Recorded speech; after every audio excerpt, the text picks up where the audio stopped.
I've been into network marketing for more than 22 years na po. And right now, mas focus ko, mas gusto ko na kayo naman po ang maging sikat, kayo naman ang makilala, kayo naman po makapunta sa iba't ibang bansa, at kayo naman magkaroon ng mga ganitong resulta. Kaya para sa akin, si Marlon po is just the testament na hindi po importanteng mauna ka, hindi rin importanteng sobrang tagal ka. Ang importante kahit maikling panahon, ibigay mo ng todo, sipagan mo ng todo, meron at meron talagang mangyayari. Kasi try to imagine this in a span of more than 3 years, ang kinita po nilang pamilya, umabot po sila ng nasa more than 9 million pesos. Kaya para sa akin, siguro ito na lang po. Let's just enjoy the night. And congratulations po sa mga nagkaroon ng sasakyan. Sa'yo, kay Weng, and kay... Nasaan si Ronwell? Ayun si Ronwell. Kaya palakpakan po natin yung tatlo.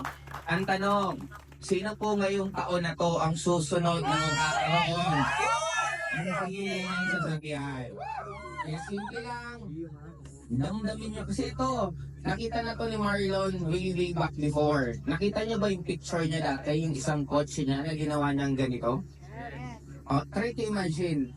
Yun ang isang ibig sabihin na ibibigay po lahat ng gusto natin. Huwag mo lang tigilan, huwag mo lang talagang, huwag mong pagdudahan ng sarili mo. Kasi ang ruling sa mundo, anything na gusto mo, araw-arawin mong namnamin, araw-araw mong sabihin, araw-araw mong ramdamin palagi, darating at darating ang tayo, magkakaroon ka rin talaga ng resultang gusto. Kaya sa akin, again, congratulations po sa lahat ng Technocrat. I know, nagsisimula pa lang po tayo ng resulta na meron sa akin. Kaya I'm very, very excited what will happen this coming 2025 sa ating lahat. Kaya again, congratulations and thank you po. Technocrat!